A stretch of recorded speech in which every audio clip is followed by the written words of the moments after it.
안녕하세요. 시사통통입니다. 연휴 즐겁게 보내고 계시겠지요? 남은 시간도 유익하시길 빌면서 뉴스를 전달하겠습니다. 이재명 대통령의 JTBC 냉장고를 부탁해 출연을 둘러싼 논란이 연일 이어지고 있습니다. 하지만 이번 사태를 보면서 정말 명확해지는 것이 있습니다. 바로 장동혁 국민의힘 대표의 어처구니 없는 거짓말과 왜곡이 모든 논란의 시발점이었다는 사실입니다. 영상 시청 전 구독과 좋아요 부탁드립니다.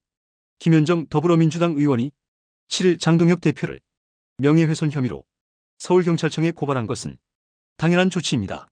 김 의원이 기자회견에서 냉장고를 부탁해 출연은 KPOP, K드라마 등 K컬처에 이어 K푸드의 우수성을 알리고 세계문화로 키우겠다는 정부 의지를 보이기 위함이었다며, 그럼에도 장 대표는 이재명 대통령 48시간 거짓말이라며 페이스북에 글을 올렸다고 밝힌 것이 핵심입니다.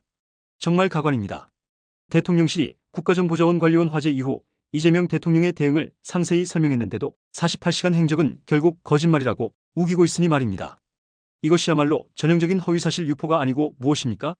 박수현 수석 대변인의 반박도 전국을 찔렀습니다.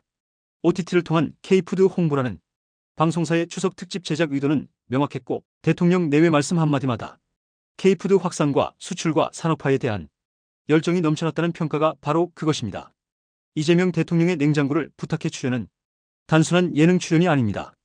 KPOP과 K드라마로 이미 전 세계를 사로잡은 한류의 다음 단계인 K푸드 세계화를 위한 전략적 행보였습니다. 전 세계적으로 한국 음식에 대한 관심이 높아지고 있는 지금 대통령이 직접 나서서 우리 음식 문화의 우수성을 알리는 것이야말로 진정한 경제 외교가 아닐까. 이런 비전 있는 행보를 예능 출연이라며 폄하하는 국민의힘의 시각이야말로 시대착오적입니다. 최보윤 국민의힘 수석 대변인이 국가 전산망이 마비된 시기 대통령은 예능 프로그램에서 이재명 피자를 먹으며 웃고 있었다며 냉장고를 부탁해보다 국민을 부탁해가 먼저다라고 비판한 것은 정말 궁색하기 짝이 없습니다. 전산망 문제는 이미 신속하게 대응하고 복구된 상황이었습니다. 그런 상황에서 대통령이 국가적 과제인 K푸드 홍보에 나선 것을 문제 삼는다는 것 자체가 억지입니다. 더욱이 온 가족이 모인 저녁 시간에 방영된 대통령 부부의 예능 출연은 정을 안정시켜야 할 국가 지도자의 책무와는 거리가 멀었다고 한 것은 정말 어이가 없습니다. 추석 연휴에 온 가족이 함께 볼 수 있는 따뜻한 프로그램에 출연한 것이 오히려 국민과 소통하는 친근한 리더십의 모습 아닙니까? 이재명 대통령의 이번 출연을 보면서 윤석열과는 정말 차원이 다르다는 생각입니다. 윤석열은 재임 중 내내 국민과의 소통을 거부하고 용산 관저에 틀어박혀 있었습니다. 그러다가 12.3내란이라는 최악의 상황을 만들어냈죠. 반면 이재명 대통령은 국민의 눈높이에 맞춰 다양한 방식으로 소통하고 계십니다. 이런 친근하고 열린 리더십이야말로 진정한 민주주의 지도자의 모습입니다. 최보윤 국힘당 수석 대변인이 민주당의 고발에 대해 여당이 되더니 대통령의 법률 대리인이라도 자처하겠다는 모양이라고 한 것은 정말 한심합니다. 허위사실로 대통령을 모독하고 명예를 훼손하는 행위에 대해 법적 대응하는 것이 뭐가 잘못됐다는 겁니까? 오히려 야당의 입에 재갈을 물리려 한다며 피해자 코스프레를 하는 모습이야말로 가관입니다. 거짓말과 왜곡으로 정치하면서 그에 대한 책임은 지지 않겠다는 뜻입니까?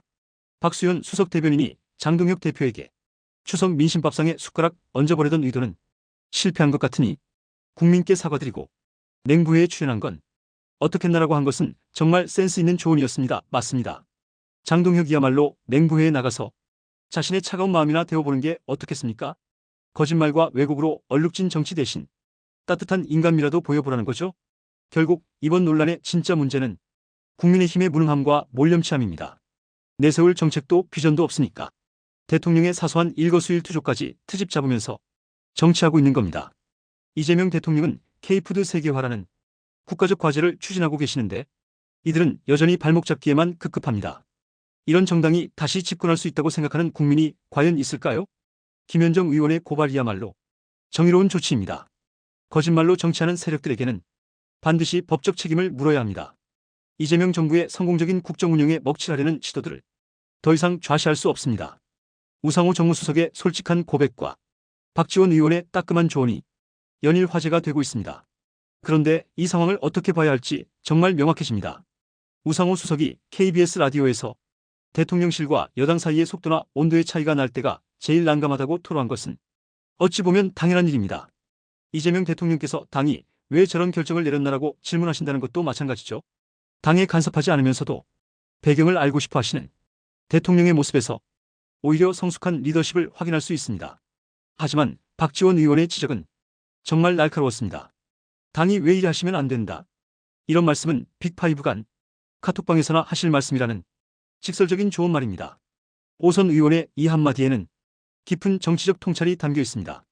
이인이 노출되면 국민은 불안하고 청산과 개혁은 실패할 수도 있다는 지적이 바로 핵심입니다. 물론 이견이 있는 조직이 건강하다는 것도 맞습니다. 하지만 그것을 조정하는 것이야말로 진짜 정치라는 거죠. 그리고 정청래 대표의 페이스북 글을 보면 더욱 명확해집니다.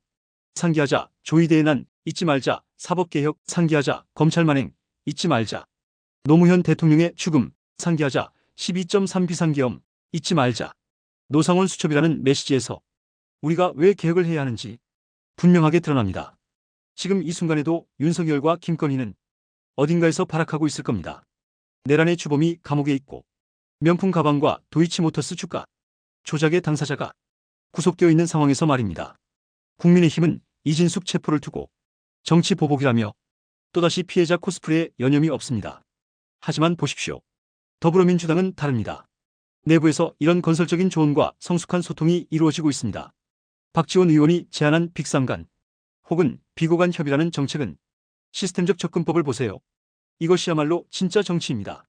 우상호 수석이 언급한 중도 진영, 합리적 보수 진영에서 개혁하는 것은 좋은데 싸우듯이 하는 것은 불편하다고 얘기하는 분들의 목소리도 충분히 이해할 수 있습니다.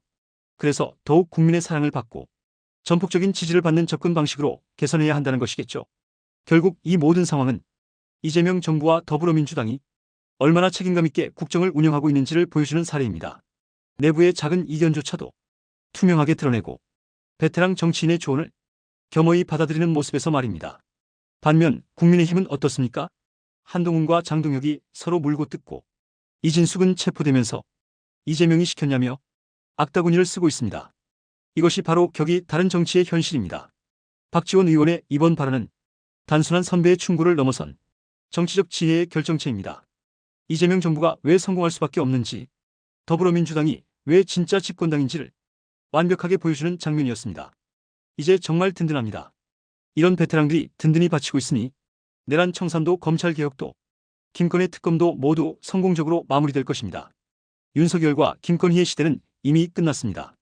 지난 9월 30일 김건희 특검팀에 파견된 검사 40명 전원이 현재 진행 중인 사건들이 마무리되면 원래 소속된 검찰청으로 복귀시켜달라고 민중기 특검팀은 바로 검찰청 페이지를 담은 정부 조직법 개정안이 국회를 통과한 다음 날의 일이었습니다. 이 얼마나 뻔뻔하고 노골적인 반발인지 모릅니다. 하지만 오히려 고맙습니다. 이제야 검찰의 민낯이 적나라하게 드러났으니까요. 강훈식 대통령 비서실장이 JTBC 뉴스룸에서 이들의 행동을 두고 국민에게 항명하는 것이라며 검찰을 바라보는 국민의 시각을 고려해봐야 한다. 검찰은 과거 독재를 유지하는 칼의 기능을 한 적도 있고 지난 정부에서 이재명 대통령을 향해 숱한 압박과 수사를 한 점도 부정하기 어렵다고 비판했습니다.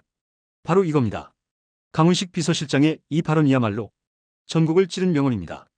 그 말이 과거 무엇을 했는지, 윤석열 정권 하에서 어떤 짓들을 저질렀는지, 이재명 대통령에게 얼마나 부당한 수사를 했는지 모든 국민이 다 알고 있습니다. 이들이 지금 보이는 모습이 바로 윤석열 시대 정치검찰의 완벽한 자화상입니다. 검찰 출신의 한 변호사는 검찰청이 해체되고 검찰 수사권이 박탈된 상황에서 한시적으로 수사와 공소 유지를 모두 맡은 파견검사들이 박탈감을 많이 느끼고 있다고 전했습니다. 박탈감이라고요? 그들이 느끼는 건 박탈감이 아니라 기득권 상실에 대한 두려움입니다. 지금까지 누려왔던 무소불위의 권력이 사라지는 것에 대한 공포입니다. 민주사회를 위한 변호사 모임과 참여연대는 김건희 특검 파견검사들의 집단 항명은 직무상 의무를 반기하는 행위로 검사로서 자격이 있는지 의문이라며 항명 행위에 반드시 책임을 물어야 한다고 강조했습니다. 시민사회의 이런 목소리야말로 상식입니다.